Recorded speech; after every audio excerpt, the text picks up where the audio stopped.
Welcome everyone to the Computer History Museum. I'm John Holler, the CEO, and whether you're here for the first time or whether you're coming back again, it's my pleasure to welcome you on behalf of the trustees and our staff, our members, and our amazing volunteers. This is the latest in our series on revolutionaries, which we started last year to coincide with the opening of our new $20 million exhibition, Revolution, the First 2,000 Years of Computing. And it went so well, as many of you know, we've decided to continue it on this year. And tonight, the Financial Times, one of our really terrific partners, and the museum are pleased to present the Anthropology of Innovation. Major funding for the series is provided by Intel. We're delighted to have Intel continue to be a funder. Thank you. There's someone from Intel right there. And we're announcing a new underwriter tonight. The William K. Bowes Jr. Foundation has just joined us to help underwrite the entire series, and we're very grateful to Bill and the foundation for doing that. And tonight, additional funding was made possible by the Financial Times, which was also the exclusive media sponsor for our Fellows Awards this year, and we're really grateful to the FT for being such a wonderful partner. And now for tonight's program. A fellow of the Computer History Museum flatly declared from this stage not long ago that all human progress, all of it, could be traced to the human invention and use of technology. So if that's true, and of course at the Computer History Museum we drink that Kool-Aid from time to time, the question is, how does that happen exactly? More people on our planet have more unfettered access to more tools of innovation, problem solving, and design than perhaps at any other time in all of our history. Yet we also know from that history that innovation is not linear, it's not singular, and it's certainly not predictable. It is bound up with differences in culture, in education, in living standards, in experience. Those are the sorts of influences that anthropologists study, and we turn the lens of anthropology onto the process and products of innovation tonight. To do so, we have an extraordinarily distinguished panel. Dr. Laura Tyson, the SK and Angela Chan Chair in Global Management at the Haas School of Business at the University of California, Berkeley. She has been at Haas since 1990. In 1993, President Clinton named her as chair of the Council of Economic Advisors. She was the first woman ever to hold that post. She later became the council's director. After leaving the Clinton administration, she was dean of the Haas School from 1998 to 2001. She then served 4 years as dean of the London School of Business, where she founded the school's Center for Women in Business, and she returned to Haas in 2007. Next, Dr. Genevieve Bell, an Intel Fellow and the director of Intel's Interactions and Experience Research Lab. Dr. Bell joined Intel in 1998 as one of its first anthropologists. She is helping to drive the company's first overseas field studies and conducted groundbreaking research in urban Asia. And she is also one of the leading thinkers behind Intel's thinking about human interaction with computers and the user experience in all kinds of technology, including television. She leads a team of social scientists, interaction designers, and other technologists at Intel, and she is the co-author of Divining the Digital Future, which was published last year by MIT Press. George Kimball leads the innovative D-School program at Stanford. The D-School brings together students and faculty across the entire Stanford campus: engineering, medicine, business, law, the humanities, sciences, and education. It has a very specific focus: create transformative learning experiences together and then let the innovation follow. D-School students try to define some of the world's messiest problems and design their way to breakthrough solutions. Solutions like inexpensive solar-powered lamps for the rural poor in Africa, or a low-cost baby incubator called the Embrace. George's background as an entrepreneur, a CEO, and a venture investor make him superbly suited to lead the D-School, which he was instrumental in helping to establish with David Kelly at Stanford's Hasso-Plattner School of Design. Moderating tonight is Gillian Tett, assistant editor and markets and finance commentator for the Financial Times. Gillian is a razor-sharp and prolific writer, the former managing editor of the FT, and a gifted moderator. I saw her moderate a panel last night with Dick Costolo, the CEO of Twitter. She was terrific. She has won a slew of awards for her writing, including being named Journalist of the Year by the British Press Association. She's been instrumental in organizing tonight's panel. Gillian, we really thank you for that, and for getting the band together, as they say. And we're hugely fortunate to welcome her and the panelists to our stage tonight. Ladies and gentlemen, please join me in welcoming Gillian and the panelists. Well, thank you very much indeed, John, for that very nice introduction. We do indeed have an absolutely terrific band here tonight and a terrific theme to be discussing. And welcome to all of you to this debate. I was chatting with somebody yesterday in downtown San Francisco who said to me, "You're talking about anthropology of innovation. What on earth does anthropology have to do with innovation?" After all, innovation is all about cutting-edge new technologies, iPads, iPhones, etc., and anthropology is about old things, or perhaps more accurately, weird and wacky things. I think most people think that social anthropologists are people who go off into the jungles or the mountains, somewhere exotic and unpronounceable. In my case, I went to Tajikistan and did a PhD in social anthropology out there. But the key thing to understand about anthropology, and the reason why it's so relevant to what we're discussing tonight, is that anthropology is not actually about a location or topic. It's about a process, a mindset, a way of looking at the world. And the crucial thing to understand about that, the crucial defining element of social anthropology, is that anthropologists try and take a joined-up view of systems and the world. And they tend to do so by looking bottom-up in a fairly relativist way. It's often easier to explain this by contrasting it to other disciplines. If you were in history and looking at, say, the Christian church or religion, you might look back at the Christian church over several centuries. If you were a sociologist looking at religion, you might look at the church in a top-down way.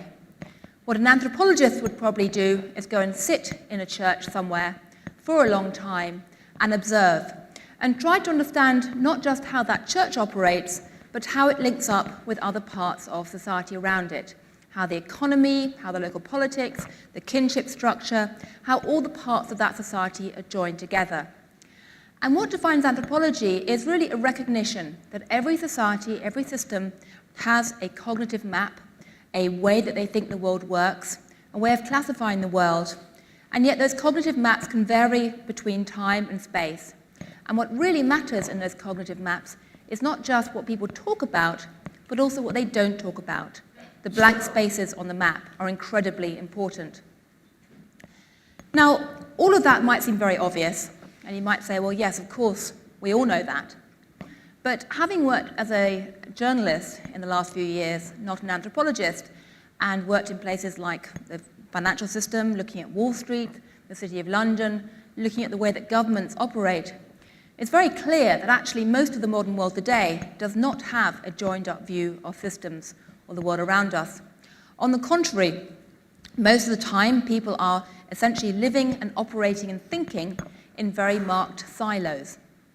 If you go into a big bank, if you go into a government department, a university, people tend to be organized very rigidly in silos.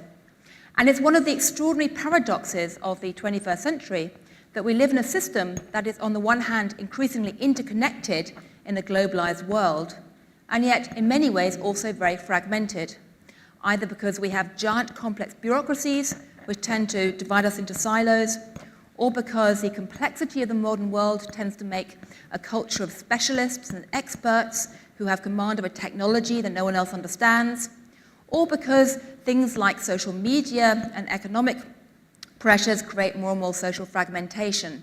We have this increasing problem of cyber tribes developing with Twitter, Facebook, things like that. So we have a very fragmented world, and that can be fantastically dangerous. I mean, so much of the recent financial crisis occurred because people were operating in silos with incredible tunnel vision, either inside banks or regulatory structures, or else simply economists were looking at the world of money in an incredibly blinkered, siloized way. And yet, at the same time that we have tremendous dangers in silos, I think there's also great opportunity. Because to come to the topic tonight about innovation, so much of what we consider to be innovation is actually about silo busting. It's about taking the existing classification systems that a society has and trying to find a way to jumble them up. It's about saying that, yes, every society has silos, but are we going to be mastered by our silos or find a way to actually master them and reorder them? And that's very much what all three of the band members tonight are doing. You've heard their biographies in basic detail, but essentially what George is doing is silo busting at Stanford D School in many ways we're going to hear about in a minute. Genevieve is silo busting at an Intel company, at a technology company, trying to bring together technology and social analysis. And Laura is very much silo busting by looking at economics in a much wider way. But the question is, how do you actually go about doing that to actually spark innovation? You know, what is the secret of innovation, and how does innovation actually impact societies? So perhaps we can start with you, George, and talk about how you see this playing out in Stanford D School. Great. Thanks for the introduction. I think the context reveals a lot of tensions, which I think are really interesting. And you talk about how do you spark innovation, and a lot of it, I think it is thinking freely in the presence of constraints, which we talked a lot about. Silos often impose a sense of constraint. But more than anything, what I've found is one of the best ways to spark innovation is to pay less attention to innovation. I think when we say the word innovation, we focus a lot on technology or the product or the ideas, and then we get in arguments about which one's right and which one's important. I would say the biggest surprise for me from moving from being a CEO as an entrepreneur to an investor to, I almost feel like an imposter educator, learning to lead and grow a place called the D School, is I've had the excuse to really focus on the innovator and ask, what does it take to help a wide range of students of all disciplines to feel confident in their ability to innovate? And I think a lot of that has to do with changing the way they think, because we've often been taught to come up with the right answer to a known problem, and we're sending them out in the world to face problems they've never seen before, and there's usually not one right answer. So when you ask the question, how do you create a generation of innovators, I think we've had to approach that a little differently. So maybe I'll just give a little context about the D School, and then we can come back. And that is, when we say the word D School, most of our students think of it as a design school. And we have to wave our hands and apologize and say, well, it's actually really not about design, and it's not really a school. But so maybe I can talk a little about that, because I think that reveals its position within the university, which is really important. And that is, when we say the word design, most students think of industrial design or aesthetic design or product design or graphic design, very important parts of design, but almost all associated with the arts. And we celebrate that. But one of the unfortunate things I find is too many of our students walk around Stanford not feeling creative because they can't draw. Because we've over-associated creativity with just the arts, then what about the business students or the doctors or the educators? Our dream is that every student who leaves Stanford leaves feeling confident in their creative abilities. And that means we have to change what we mean about creativity. So it's not really about design, about aesthetics. In our mind, the D School teaches a process called design thinking, which is about being innovative in everything that you do. We think it's just as hard of a creative act to design a compelling new business model as it is a lamp, or a new patient services at the hospital, or a new airport security, or a curriculum for fourth graders. And we want every student leaving Stanford feeling confident ability to do that. So when we talk about the D School, it's not really design, it's how you innovate. And the second thing is, it's not a school. The last thing Stanford needed was an 8th school that says, here's where all the innovative students go, and the rest of you go over here, which would just be further siloing the university. And I've come to appreciate the silos of the university. When you're talking about advancing knowledge, you do have to organize around like-minded disciplines to push that one next step. But when it comes to tackling problems that require the combination of points of view, you have to come up with a different organizing principle. So we don't think of it as an 8th school. We think of it more like a school crossing. It's where all the faculty and students come from all the other schools together to work on projects that can't be solved from one point of view. And then we find that if you just throw a lot of different experts together from different disciplines, they don't usually get along.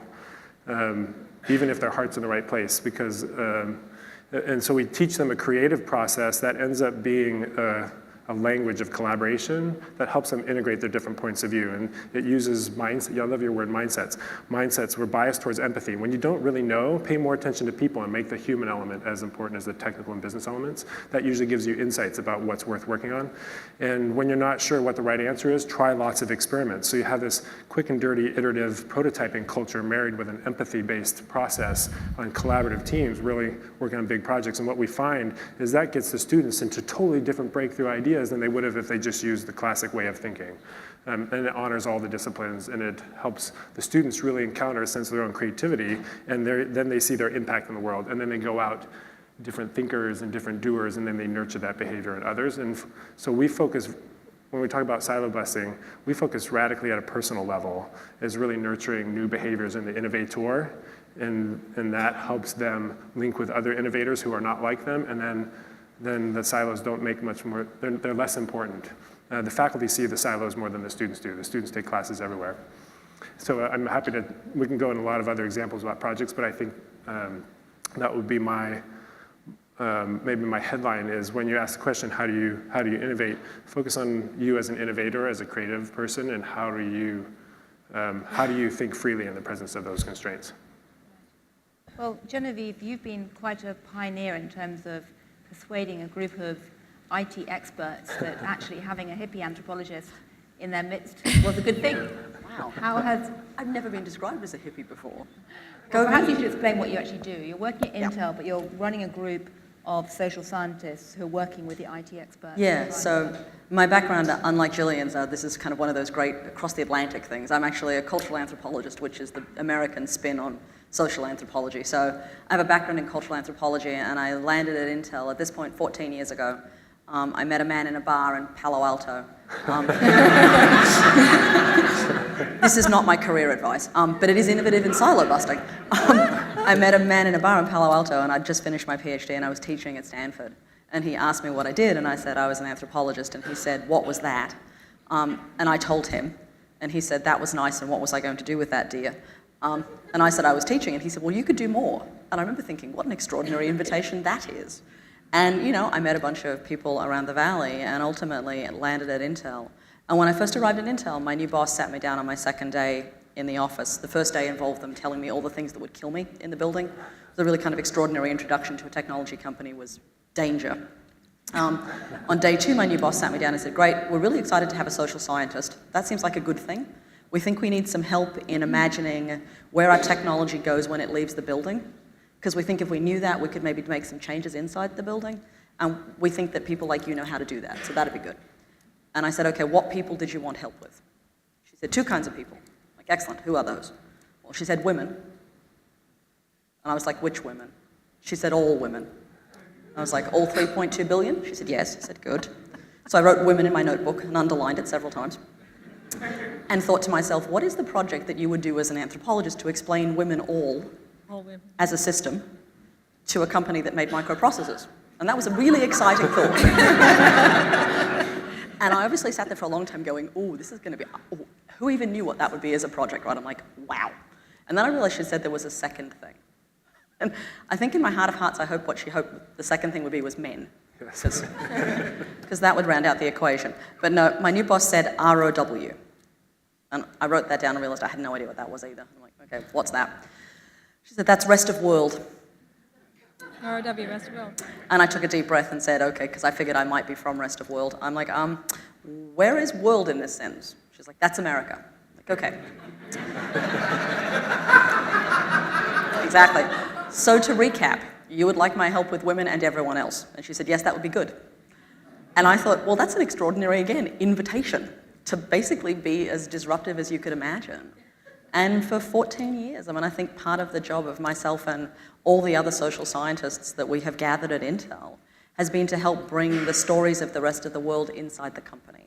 And by doing that, by bringing effectively, I think of it as kind of a gift, right? Of bringing this gift of everyone else's worldview and lives and aspirations and frustrations inside the company, part of what you get to do is change the story and get to shift the kind of conversation inside the company about how technology gets built, about what the problem is that we're trying to solve.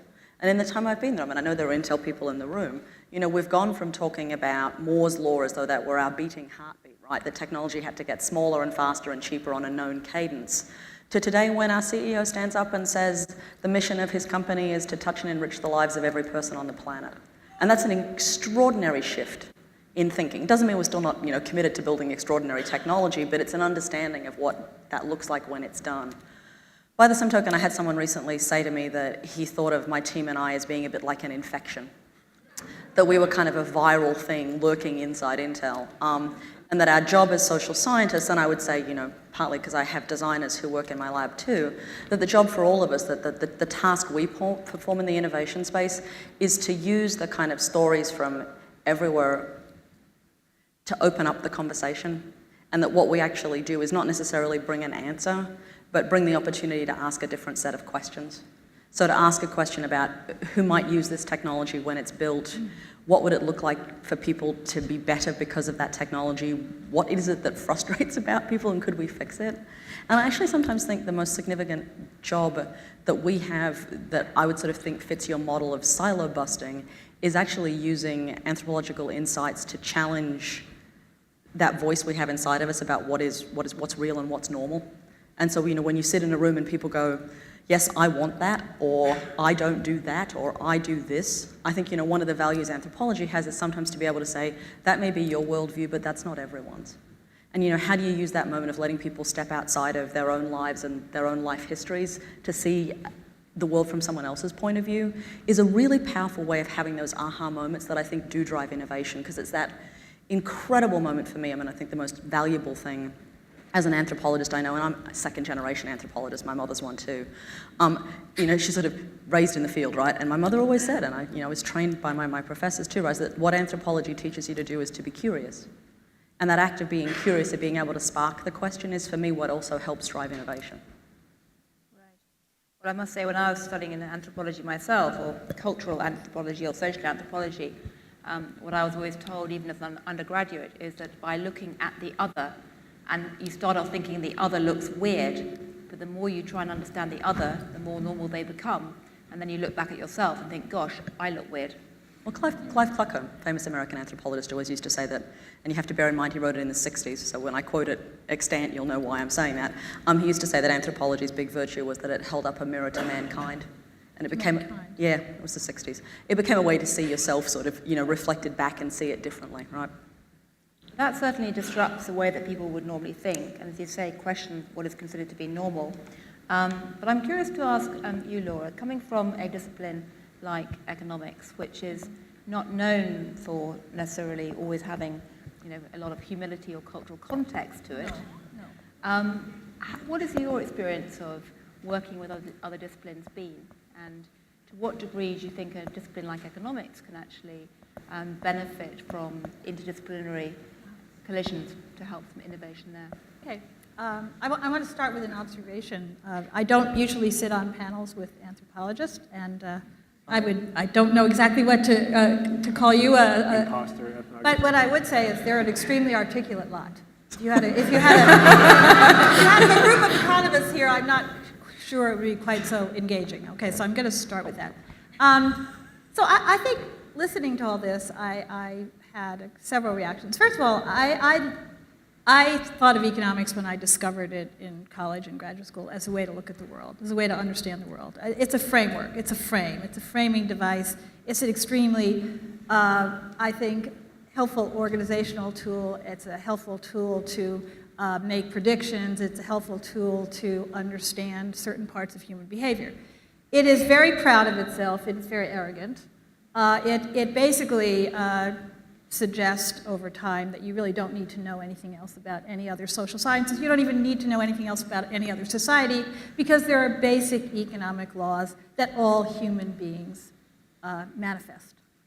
They're selfish, they're self-interested, they care about their local interests, not about broader interests. I could go on, but it's very helpful in a way to simplify things, to assume that all humans have a certain degree of similarity in making these kinds of decisions.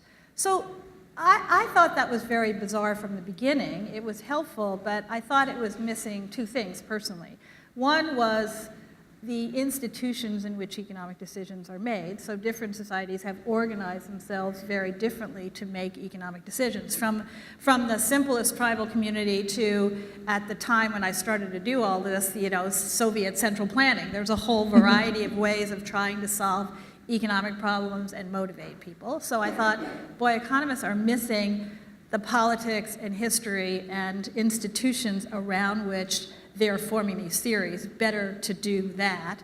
And so a lot of my own work initially was in that area, sort of how different societies solve economic problems. I also felt at the time that there was a whole bunch of how I thought humans behave, which was being overlooked. One of the wonderful things in my field that's happened in the past, well, it's happened seriously in the past decade, is economists and psychologists. So there's a lot. One of the most influential books out right now is a book called Thinking Fast and Thinking Slow by one of the pioneers in psychology looking at economics. And there we find out that the rational model of human economic decision makers all around the world is not exactly right. Or if it is right, actually we better add all kinds of human flaws like overconfidence, and benefit, hindsight bias, you look at the past to predict the future, all kinds of things which are really errors in decision making, which are wonderful profit maximizing, individual utility maximizing rational person would never do, but actually most people do all the time. So how did I put this to work? I became the dean of a couple business schools. And what I found in the business schools is, first of all, economists had disproportionate weight. A lot of the other disciplines were always angry at economists because economists were trying to make marketing into economics and organizational behavior into economics, first of all. Second of all, I found that there were all of these very serious silos. So not only did the economists want to make marketing an econometrics field study, but they didn't want to talk to the marketing group, who didn't want to talk to the organization. So where did the impetus for creativity come from? The students. It came from the students. The students said, wait a minute, we actually have to go out and try to solve a real problem. And if we're just being told a little piece and we can't figure out how to relate the marketing piece to the economic piece to the finance piece, and we can't do it in some kind of team way, and we can't do it in some kind of project framing way, we're going to leave here not knowing what we came to know. And then really about 15 years ago, again, there was this absolutely flowering of student interest in entrepreneurship. I remember this very clearly. Back in the early 1990s, you could barely find any courses on entrepreneurship in business schools. Just think about this. This is not, it's 20 years ago. There was nothing in the curriculum. There were no faculty to teach it. So the students said, hey, we're interested in entrepreneurship, and we're interested in cross-silo, interdisciplinary, they wouldn't have used the term silo, interdisciplinary learning. And we're going to start things. We're going to start business plan competitions. We're going to start talking to the engineers. We're going to start talking to the School of Public Health. We will do this. And I would say that now you look around and you not only have business schools that are doing design, but you have very, very broad and deep programs of entrepreneurship, which can only succeed if you're bringing together students around exactly the kind of creative sort of setting that you're talking about. You frame a problem. You talk a lot about what the problem is. You bring different insights into the problem from the different courses you've taken, the different disciplinary backgrounds of the students. Business school students also usually have had some professional experience before, so they can bring the professional experience from before into the setting.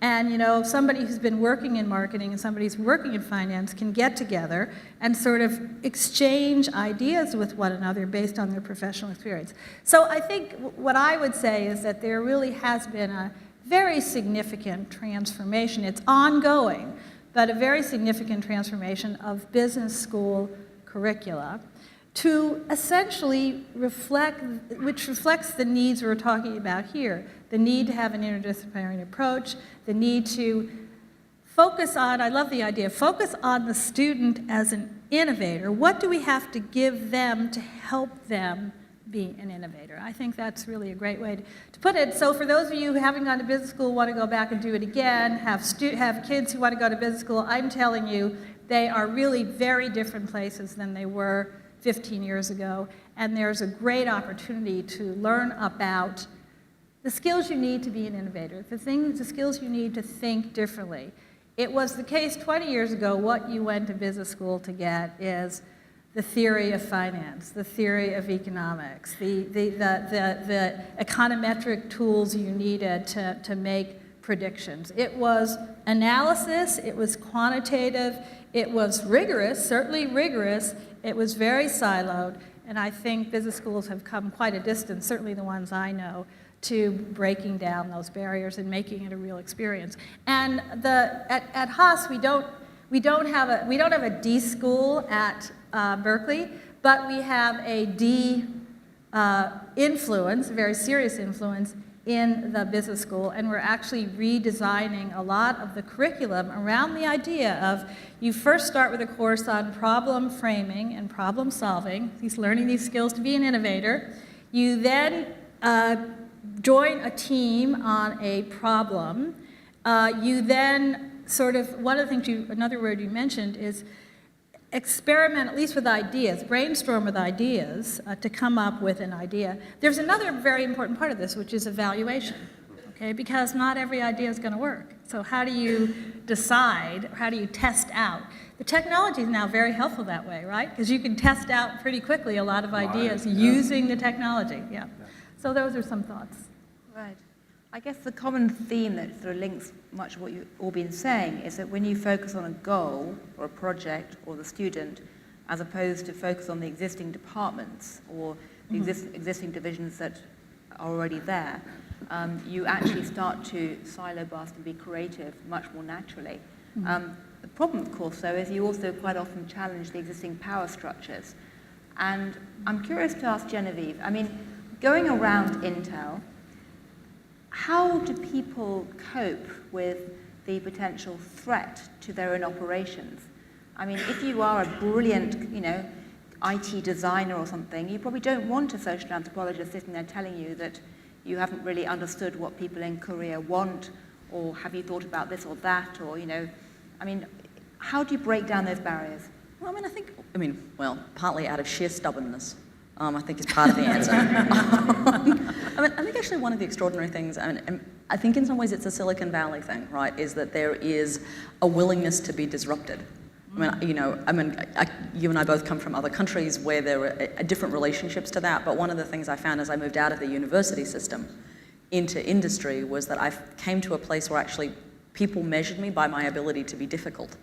So the more disruptive and annoying and irritating I became, the happier they were. And the more I would say, no, you were wrong, I would literally, I remember being in a meeting with Intel's then CEO, Craig Barrett, and telling him he was wrong. And I was about like a 12-year-old, and he was the man in charge. And I'm like, no, you're just wrong. And I basically said that in front of everyone. And he looked at me, and I did remember to say Dr. Barrett at least. I was like, Dr. Barrett, I think you're wrong. And he's like, and what gives you that opinion, Dr. Bell?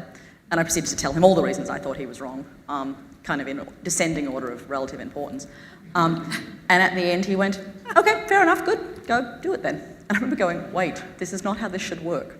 I should be basically sent to my room without any supper and not allowed back till I've mended my ways. And there was something really extraordinary, and I think it's part of the reason I've stayed at Intel, is that it's been a culture that has actively sought out the hard conversations.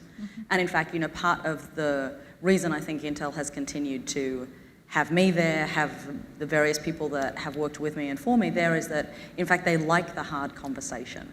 And there were certainly moments at the beginning where they were conversations at absolute cross purposes. I remember being asked, could I come in and give one single PowerPoint foil to explain the important things about China? And so I sent in one PowerPoint slide that said, big.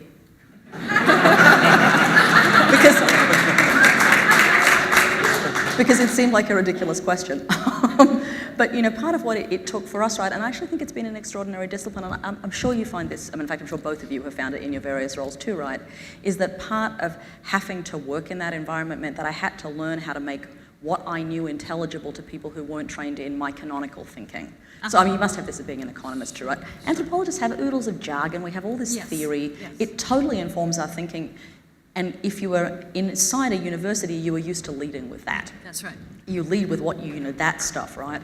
And I think for me, the incredible kind of challenge and wonder, basically, of being at Intel was having to learn to basically take what I know and make it intelligible and useful to people for whom that was never going to be their discipline. And that meant actually working out what made anthropology special, what did it bring to the table, and how could I make it a conversation that engaged someone else. And I think, that was, it was hard. God, there were awful conversations and moments where I think we all just hated each other, quite painfully. But, to everyone's credit, we kept coming back to the table. And in fact, these days, it's extraordinary. I was been the last 3 days up in San Francisco. So we're now in early September, right? And this is the period where Intel does its big external-facing event where we invite everyone to come see our new technology. And some of Intel's most senior technologists have been standing on a stage in front of 5,000 people, and our most senior engineer got up 3 days ago and said that computing was about making experiences, and that what you had to do was make good experiences. And and he talked about love a great deal. He talked about love more than he talked about Moore's law. There are some people who think I'm kidnapping him and holding him hostage, or that the zombies have taken him. But I think there's sort of something extraordinary about what you start to see when you're willing to have the silos broken down, right? And as people are willing to embrace those different ways of thinking. Well, as someone who moved from the world of cultural anthropology and academia into journalism, I often think one of the great unifying themes is the fact that you're in the business of cultural translation. And going from being an anthropologist and trying to translate what other cultures are doing and understand them to being a journalist where essentially you're going and talking to geeks in different fields and trying to translate what they're up to for readers of the Financial Times is quite similar. But it's tough doing that, and it requires a lot of energy, and most universities and academic settings don't actually reward people who try to jump between different departments. The structure of universities and companies tends to reward the people who stay in the traditional power structure, essentially. Yeah. You must be grappling with that at Stanford. Yeah, well, it was really interesting. I didn't really fully appreciate that, coming from as an entrepreneur into the university and calling ourselves a school. But what was interesting is we needed that legitimacy from tenure-line faculty, and the reason they had tenure is because they were awarded that by being an individual expert and best in their world, voted by other people like them, right? They weren't voted by a cross-disciplinary group, but we needed that legitimacy, and so when we started the D School, there were just a handful of tenured faculty who were safe, who felt that this was interesting enough to give it a try. And we had some junior faculty who wanted to participate but didn't feel safe putting their name on the website because they were still fighting for their tenure. People who had tenure already were willing to back you, but not. They were crazy enough to say, I want something new and interesting to do, yeah. And many of them also had, for a long time, had their hearts on students. They had really invested a lot in teaching, whether they're from the business school or computer science or engineering. And so the thing that we've found is they even have different points of view of what's important, the different faculty, like how you do grading or what's the right class to offer. And so when we have that differences in agreement on that power struggle, we had to find what's the one thing we all care about where we can submit our ego to that, and that is when in doubt, do what's best for the student. So you mentioned that. Because the students aren't required to be at the D School, because it's not a school, they are required to be in their other classes. They're not required to be at the D School. We have to pick projects that interest them so that they show up. We have to figure out a way to get them to work with teams that are unlike them. And so I think that question, when our faculty disagree, the ones who are brave enough to try something new, we always said what's best for the students. And then we just got started. And we just hijacked other classes that were going, and we prototyped what our classes were, and then we pointed to what worked. We didn't ask for permission. Everyone asked, what's the strategic plan? I'm like, I'm not sure yet. So we just started, and then as things worked, then it felt safer and safer for more and more faculty to start to ask, how can we get involved? Because they saw it turn the students on in a really amazing way. I want to say one thing about the translation piece, the cultural translation, which I think is really interesting. is often one of the barriers we have with this multidisciplinary collaboration are our own biases and assumptions and the stereotypes that we put on the other disciplines. So I see that originally in a lot of our student teams is the engineers they'll meet a business school student, they're like, you're just looking for someone to manage. And then the engineering student, the business student will look at the engineer and it's like, but you don't do any work until the very end. And so they had these stereotypes of what the disciplines were, and it's not until they get to know each other and have a personal experience with another point of view, and they work on a project that requires different expertise, that they start to see the value, see the human in that other person, and the value of that point of view and how it pulls everything together. And then they see their own value of what expertise they have that their team doesn't have. And it starts to take down those stereotypes. And then what ends up being the aligning force is they all have they're not being told by someone what's important by a user. We keep it really small. We ask all of them to go out, and if they're designing incubators for babies in Nepal, we ask them to all go out to Nepal and spend time with the mothers who are losing those babies and the doctors. And when they might have different ideas of what's important, but they've all had a shared experience of the user whose life they want to make better, and they can always come back to that about whether they're solving for that, making that experience better. Right. One thing that struck, that I thought about listening again is the interest, if we think about this as going into different cultures, different social settings, different communities to help define what the problem is, what the need is, what's motivating you. I mean, then one of the things that has happened, I think, in business schools and in economics and probably in other disciplines, is as the world has become more interconnected, you go into a business school class now and you have students from all over the world, completely different backgrounds, completely different, the way they grew up is different. From the time they were a small child through age 25, through 30 when they arrive at business school. So they're bringing something different into the room. And I think part of what's going on is they need to understand one another, and they realize they need to understand one another. And then the other thing about business, I was sitting here thinking about Intel. So Intel needs to ask a silly question like, tell me about China, because their market is significantly now not a US market. You actually have to have very detailed understanding of these other markets. And the more you go to, say, lower income groups, and this is a lot of what motivates students. You mentioned the mother in Nepal. A lot of these students are thinking, I want to go in and deal with basic problems at the bottom of the pyramid. How can I possibly do that? I cannot do that sitting in a room with a textbook that says all human beings have the same basic economic motivations. I actually don't know how this village makes its decisions. So I have to go there, right? So what I'm saying is I think that the globalization of business, the growing interest of students in solving very big challenges for societies that are very poor, and the diversity of students in the classroom has all actually led to, gee, we actually have to get the setting right. We have to become a bit more, they never use the term, like anthropologists. Okay. Oh, fabulous. I couldn't agree more. I have on the record an economist saying. But I mean, I guess what you're really saying is that we now live in a world where it's possible to have a lot more collisions than before. Yes. And yet, often people are choosing not to have those collisions because they may end up talking only to their Facebook friends. They may end up, sitting in, departments and groups and companies where they don't have to actually interact with others.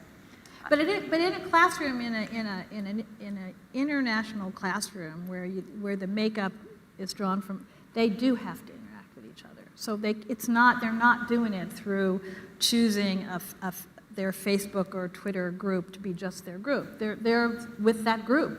And I think that actually when everybody in a business school classroom looked pretty much the same way, which we can now say with just male, pale, and stale, then 40 years ago, when that was the case, you were going to get a lot of diverse points of view. So it's very siloed from the point of view of the background of the student in the class, and the disciplines are very siloed. But now it looks totally different. And so I think students, in order even to deal business schools have also done a whole bunch, they've moved a whole bunch to team projects, as you know. Used to be all individual work, and the issue was, were you in the top 5%, or, certain schools you had to flunk a certain number of people, that sort of stuff. Now, much of the learning and grading is around teams, and the teams are diverse. Well, that's going to encourage you to the recognition, at least, that you need to understand different cultural and social settings. And then when you look at the consumer you want to serve, you say, well, that consumer is not like any consumer in my home village or my home nation. I've got to learn something about it. So I just think those are very powerful forces encouraging the breakdown of the silos. Well, we now... I was going to say, I think there's a risk. You talked about there's an opportunity for more collisions. I think we tend to sometimes choose not to have them. Because we can follow who we want on Twitter, they can follow us, we have our own Facebook friends, and all our searches are customized for us based on our preferences, and what ends up happening is we end up surrounding ourselves more and more with people like us. Mm-hmm. Yes. And that's comfortable. That's one of the reasons why I think these silos exist, is that's comfortable, is it's confirming a lot of your own points of view. And I would say one of the biggest barriers to innovation is our own biases and assumptions. And so one of the things you have to have as a personal strategy is to constantly disrupt that, to constantly bring in people, connect with people, and surround yourself with people who don't think like you do. And I think in order to do that, you have to be willing to invite discomfort into your life. Because what that means is you're constantly being exposed to someone who doesn't think like you, and then it challenges maybe something that you have at a pretty fundamental view of the world, and all of a sudden that gets reframed. And that personal change is not easy. And so I think the safer approach often is to, I'm sorry. Here's a chance to invite some disruption and collide with some questions from the audience. Great. And I'm going to start with one that follows on quite naturally from this, which is that someone has asked, while it's great to talk about silo busting, most organizations are more siloed than ever. Specialization gets you hired. What advice do you have for those who reject silos, brackets, I call myself a generalist, for fitting in and thriving in a siloed world, other than trying to get hired in a bar, but like Genevieve, but... Again, not career advice. Do you have any suggestion for how to thrive as a generalist in a world of in a siloed world? I think increasingly that label generalist is going to be the new specialist. I don't see them as deep and like generalists. That generalist is more of an integrator, and that's increasingly more specialized approach. I'll just say one thing that really struck me that I think is we're in a shift in terms of what's needed in organizations. I was doing a design thinking experience with a bunch of CEOs of healthcare companies, so they tend to be pretty siloed. Right. And I totally blew me away, the bunch of CEOs, they said, for the first time in our company's histories, this is healthcare, for the first time in our company's history, our experts are our liabilities. And I was like, what do you mean? And that is, you're hired as specialists. They're experts. The reason they were experts is they knew what worked in the past. They knew the past. Right? And increasingly, we're going into territory, medicine and others, where what worked in the past isn't always working. And so that specialty, that expertise is increasingly inertia. And what they found themselves hungry more for are not experts, but learners. Folks who might have some disciplinary depth, but who are always asking, you mentioned the word curiosity, always asking new questions and willing to disrupt what was expected as the status quo. So I think we're at a turning point. That might take time, and it might flip in some industries more than others, or in some regions more than others, but I think we're at a turning point. So stay your wayward thinker, whoever it was who asked that, stay true to yourself. But I take your point there, right, though. I think there's something about imagining, rebranding's the wrong word, but reimagining what generalist means, right? I mean, I think, when I look at some of the people in my world, right, I mean, I think the ones who are performing this incredibly valued function are people who can curate a conversation from multiple points of view, which means you've got to have an ability to bring a whole series of people together who actually are the right people to have in the room, and that doesn't always surface from the individual spaces, right? And I think the people we have historically thought about as generalists, I suspect are actually these curators instead, and there's something about the power of what it means to, and I know that sounds passive, but I don't mean it that way. I actually think it's an extraordinary challenge to bring people into a room and hold them in a conversation until you actually get somewhere. And my sense is that what we once called generalists are actually it's an emerging skill set, right? They actually become the people who knit things together again, rather than holding them apart. And, wherever you are, oh generalist of mine, I think you should stop thinking about yourself that way. And start thinking about yourself as someone who's actually creating things, because I think it's a very different subject position than it's been historically.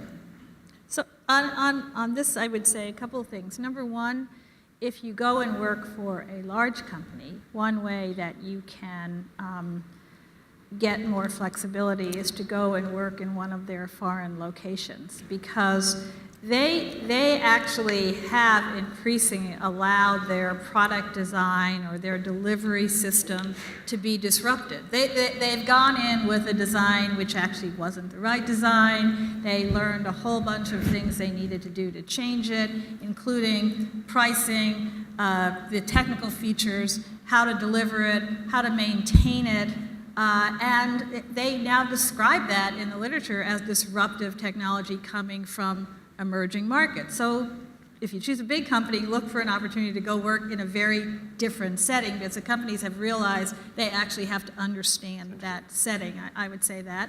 The other thing is, I think one of the reasons that students have there's been the explosion of interest in entrepreneurship is that a lot of students have said, I can't I'm too constrained by the silos in the highly organized organizations, and therefore I'm going to look for a problem that doesn't yet have a solution, or a problem that has an area for a new entrant for the solution, and I'm going to go work there, because that's how I'm going to get around these constraints. So those are two possibilities. Well, that way you get out of the big bureaucracies and the problems that come with the big bureaucracies. But, on that issue, we have a question which says, companies are slow to adopt any idea regarding silo busting. I would hire that way myself, but how will companies come to see the importance of removing silos and echo chambers? That's what you do, right? Oh, good. I love the way it looks. You tell the CEO he's wrong. That's a starting point, right? It's apparently not career limiting thus far, which is good.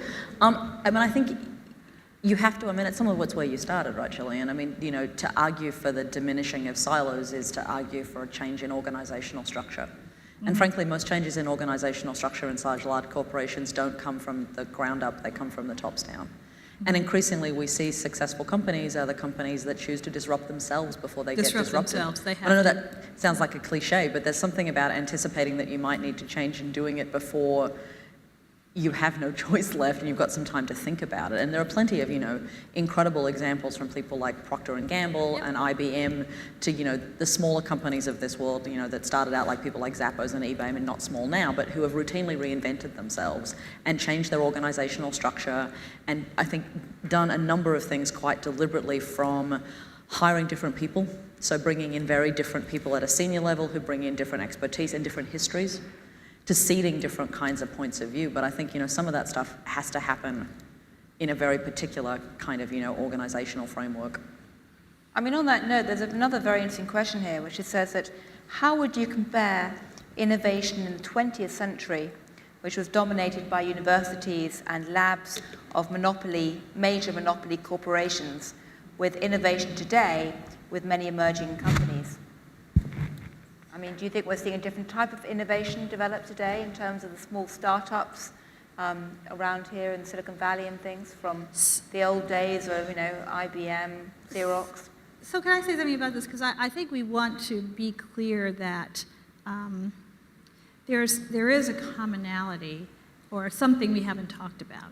And that is, the root of a lot of the innovation and innovators that we are talking about here is basically its basic research in laboratories by scientists and technologists. And that research is still, and will remain for the foreseeable future, research which is done primarily at government expense, either federal or state.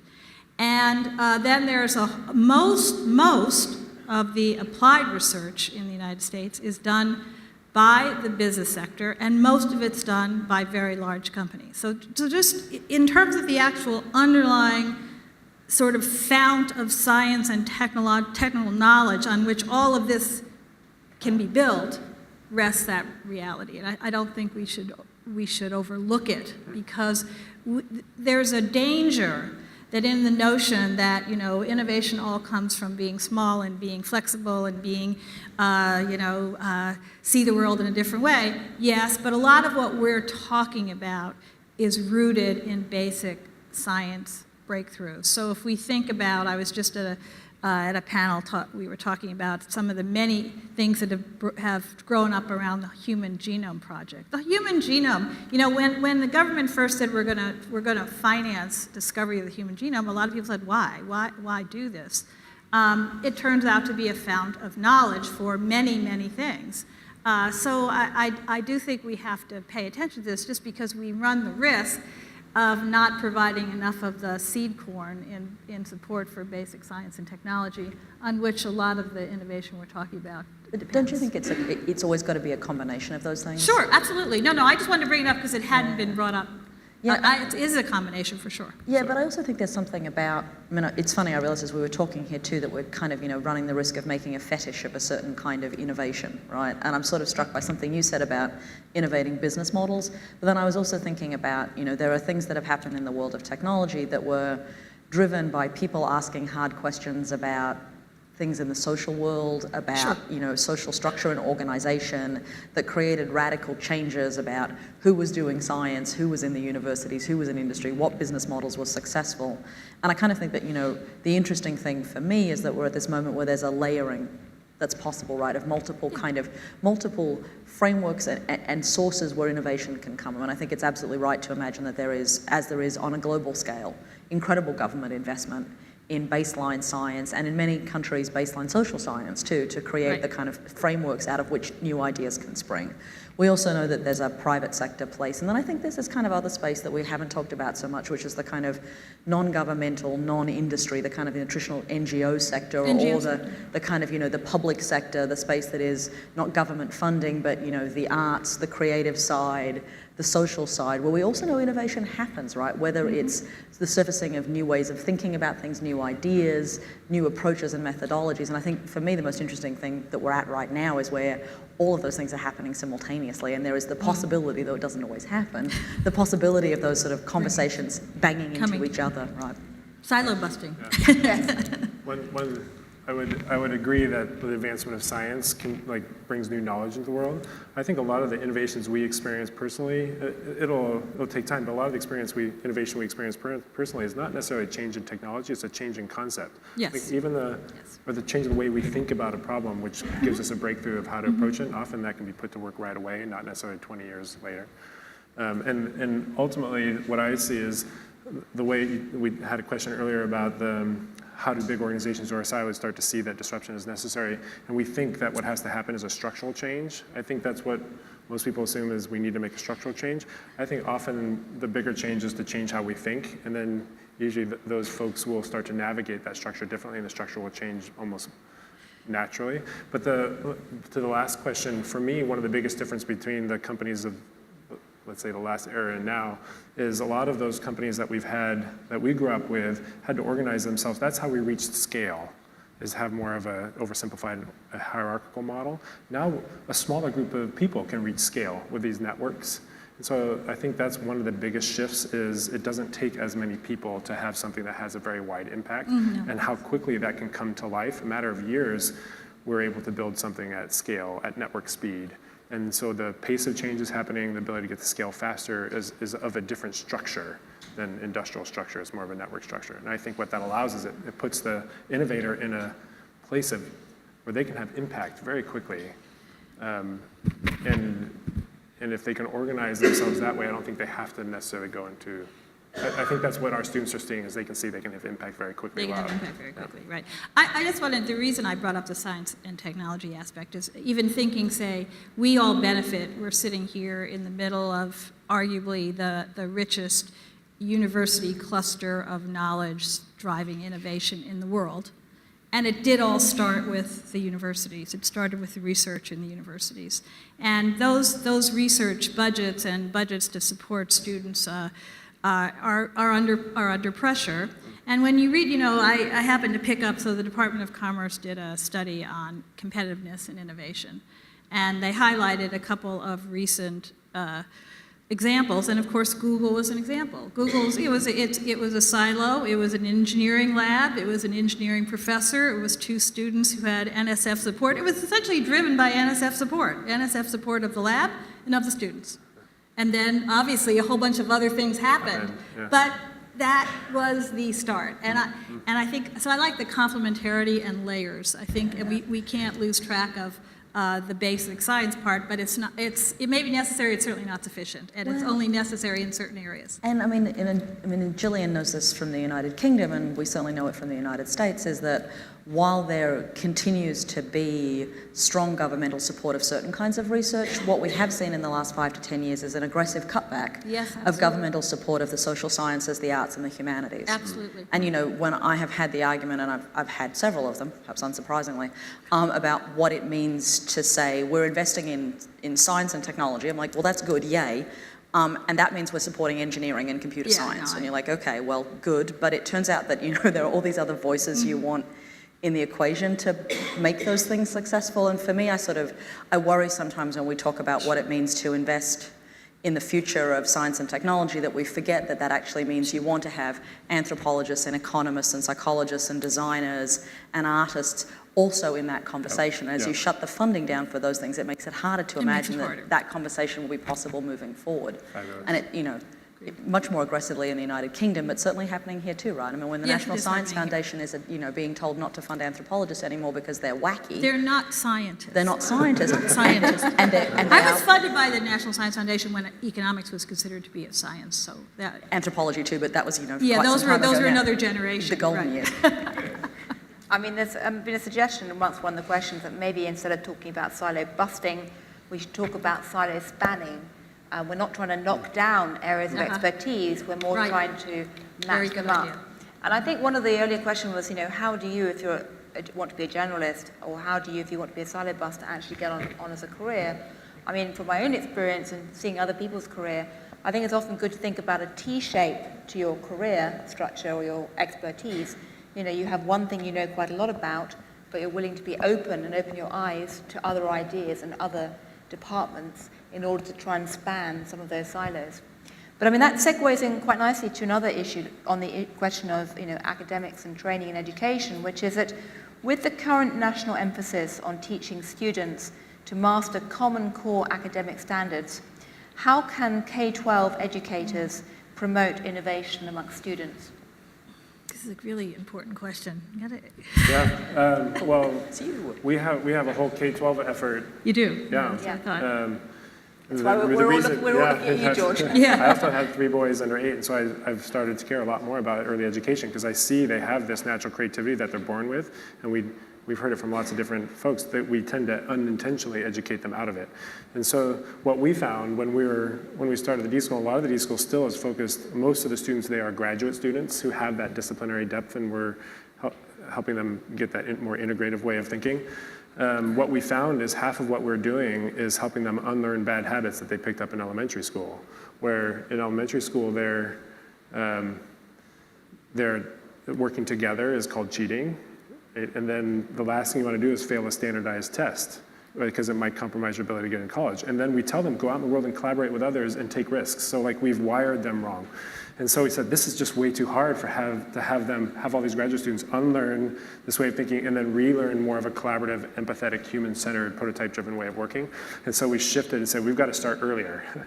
So that's why we got into K-12 education. And I think what I find super interesting about that is we don't really have to bring something that's not there. Most kids have that creativity. The question is, how do you preserve that? And when we've put mini D schools on elementary school campuses. We do free workshops for teachers. One of our former K-12 lab directors after the No Child Left Behind Act, he launched a program called No Teacher Left Behind. I'll just tell one story about how can we equip teachers. And it's a woman by the name of Melissa, who is a literacy specialist. So she worked with kids who were reading like 5 to 7 years behind their grade level. And she did everything she knew what to do about books and special attention and all that other stuff about reading. So she comes to the D School for a 3-day design thinking experience where She's introduced to a design thinking creative process and what it might be like to teach a creative process to early kids. And she's also introduced to a project-based way of learning as opposed to a lecture-based way of learning. And so that weekend, she goes, oh my goodness, I don't know what I'm gonna do, but on Monday, I'm gonna try this. So on Monday, she hands the kids a book to read. So it's for literacy specialists. And the book, I think, was about a character who was in prison. And that's usually where she ended. They had to try to struggle through that reading. But in addition to handing the book for them to read, she also gave the kids a project to work on about improving the privacy of in prisons, right? So Okay. the character in the book was in prison, and the kids had a project now about improving the privacy in prisons. And they worked on teams. They could use the book to gain empathy for what the needs were, and they were prototyping. And she felt comfortable that she could give them a project that they hadn't seen before, because she was also giving them a creative process to solve a problem they hadn't seen before. And what's really interesting is those students, I think it was, this is where I will have to double check the stats, it's something on the order of 23 students in 20 weeks advanced on average 2 years in reading, some as high as 4 years in reading. And she's a literacy specialist, so she had seen great gains, but this blew her away and she was hooked. And she's reflected on that a little bit, and that is the kids had a reason to read.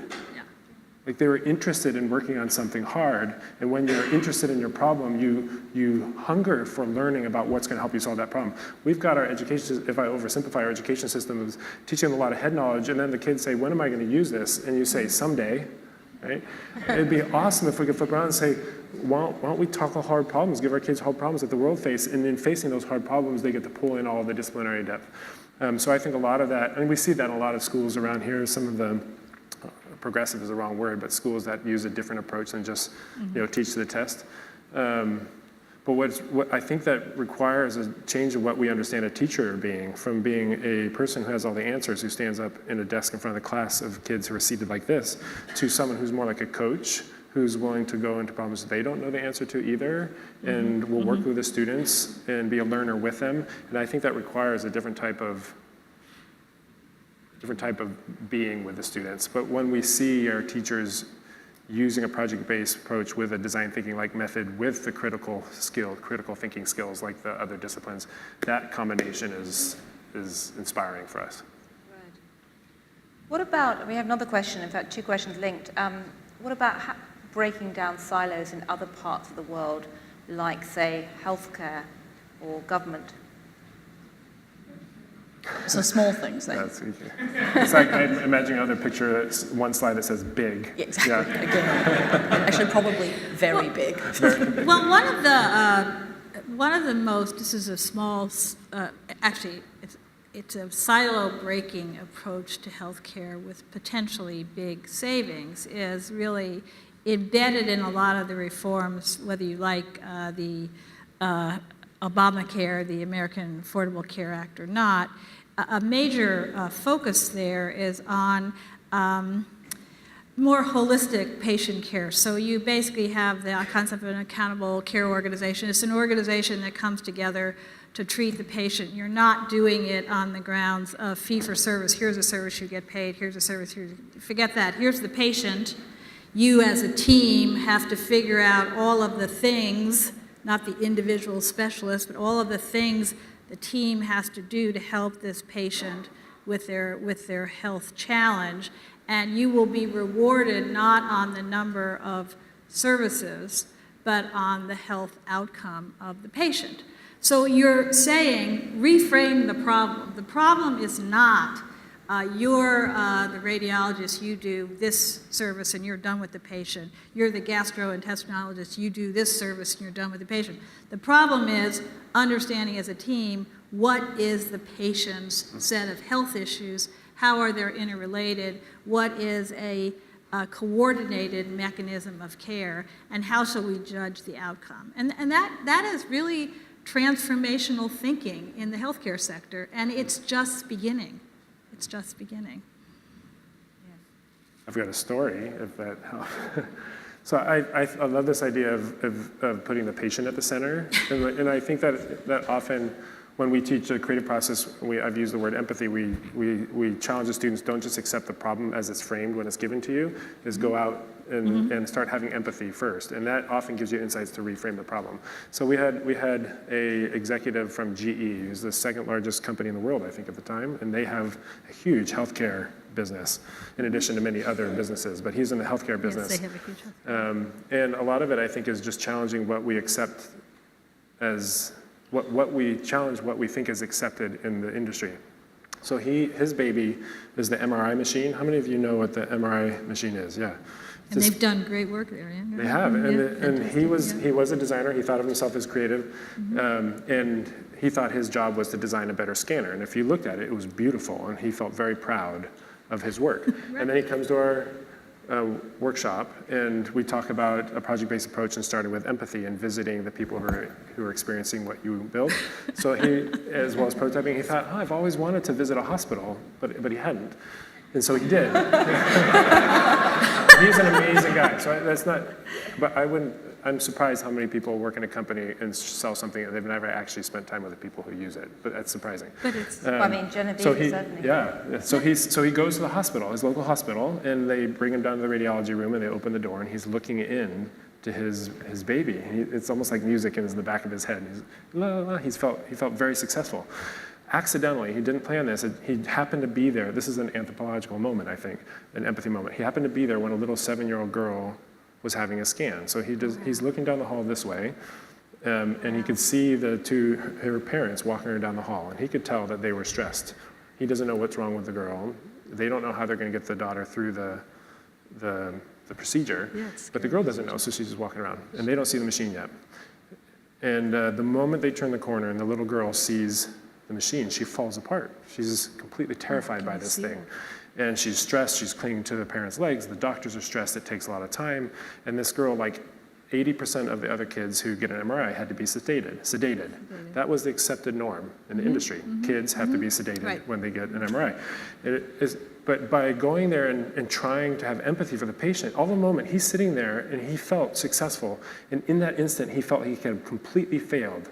He'd been designing scanners. He never once thought what it was like to experience a scan from the kid's perspective. And so putting the patient in the middle and giving that person an experience, he then scrambled to get, I think, a child healthcare specialist and a museum director with kids on the floor, and they brought kids together to try to understand what stories, like what are these kids' lives like? And he heard stories like going to camp and going to the aquarium. And he realized he wasn't designing a scanner, he was designing an adventure for these children. And so now, this is almost no technology change to the machine. The kids will now get a backpack at home, and the backpack would have a little cartoon about going to camp, and when they go to the hospital, they check into a camp counselor with a camp counselor as opposed to a nurse. And then when they go to the room, it's all decorated with something like bus decals and paint. It looks like a camp scene, and the machine, instead of something scary, looks like a tent. That's fantastic. And then the camp counselor walks them down and puts the little girl in the tent. And instead of them saying, so why are you leaving to go behind that glass? Instead of saying, well, it's dangerous in here, because all the radiation, they can say, well, you're in the tent, I'm going to the camper, because the camper is painted around the glass. Right? So just by understanding the point of view of the child and having empathy for them, they didn't change the technology, they changed the experience for the child. And what's interesting is he had such conviction that was a problem we're solving for, he made it happen. He got a pilot paid by a hospital. This is before GE could even turn on its funding engines, it's now formal. But sedation rate is almost zero. Throughput is like 7% higher because you're not spending time dealing with sedation. The risks are super low. Patient satisfaction is up 99%. This pulled a significant amount of new business into GE. So I think one of the ways to do it is just by teaching a different way of thinking to make the human element more important, to have empathy for that. And all of a sudden, we're pretty clever when we know what's important. And often we just take for granted what's accepted, like kids are sedated.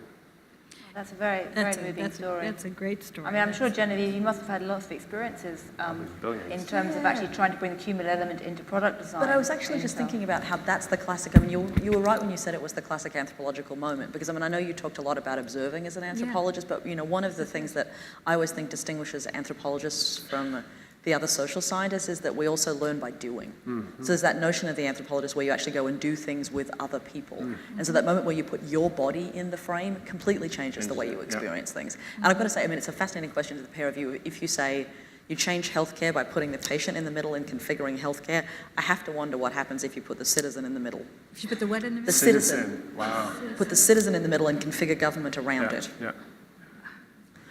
Yes. But And that is, and there is the Well, thought. there are actually some Love that. some branches of local government which are trying to do Right. that. I mean, whether it's parts of the New York City Hall or Chicago, people are trying to play around with those ideas at the moment of trying to design government around the individual who has many, many different needs and isn't living in a siloized world. But by golly, it's difficult. I'm sure, Laura, your time in government in Washington must have shown you the challenges with big bureaucracies.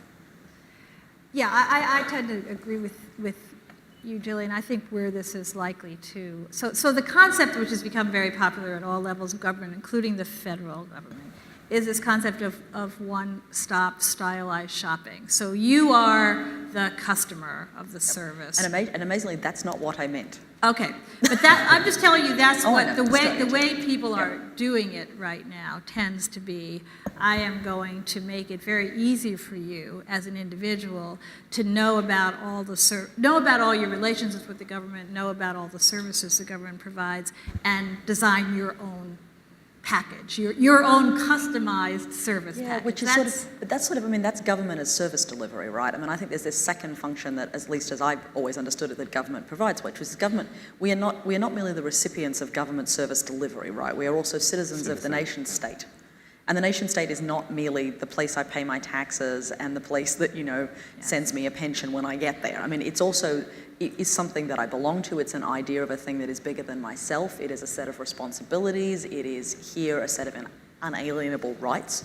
What would it be to imagine that, the citizen is the thing around which it is configured? Is for me, I mean, it's like your sort of notion of, rather than saying, let's take the metaphor of shopping and make citizens into consumers, which is what most of those current Right. models do. Right. I mean, I don't know what the answer is, right? But, I think, one of the things about, for me, bringing critical questions into these hard problems is to push on those things, right? And say, well, what would it mean to say we want to configure the nation state around the citizen? So a problem I have with that right away is there is not a canonical citizen.